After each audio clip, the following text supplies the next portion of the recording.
తెలంగాణలో దసరా నాటికి రైతు భరోసా డబ్బులు రైతుల అకౌంట్లో వేస్తాం. తెలంగాణ ప్రభుత్వం హాట్ న్యూస్ చెప్పిందండి.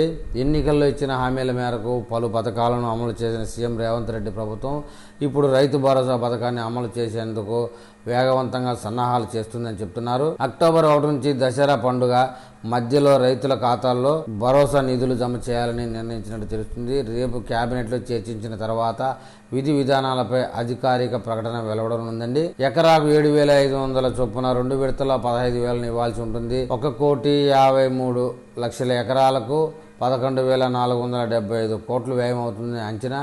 అయితే రైతు భరోసాను అందరికీ ఇస్తారా, దానికి కూడా విపరీతమైన కొరీలు పెడతారా అనే దాని మీద స్పష్టత లేదు. బీడు భూములకు రైతు భరోసా ఇవ్వమని ఇప్పటికే మంత్రి తుమ్మల తేల్చి చెప్పారు. రైతు రుణమాఫీ, గ్యాస్ సబ్సిడీ పథకాలకు తెల్ల రేషన్ కార్డును రాష్ట్ర ప్రభుత్వం ప్రామాణికంగా తీసుకుంది. రైతు భరోసా పథకానికి కూడా వైట్ రేషన్ కార్డును లెక్కలేకి తీసుకుంటారా లేదా అన్న దానిపై ప్రభుత్వం ఇంకా క్లారిటీ ఇవ్వాల్సి ఉందండి. ఈ రైతు భరోసా మీద ఈసారి ఏదైనా కొత్తగా అప్డేట్ ఇచ్చినప్పుడు నేను మళ్ళీ వీడియో చేస్తాను. ఆ వీడియో మీకు చేరాలంటే నా ఛానల్ సబ్స్క్రైబ్ చేయండి, లైక్ చేయండి. మీరు నాకు ఏదైనా వివరంగా చెప్పాలనుకుంటే కామెంట్ రూపంలో చెప్పండి.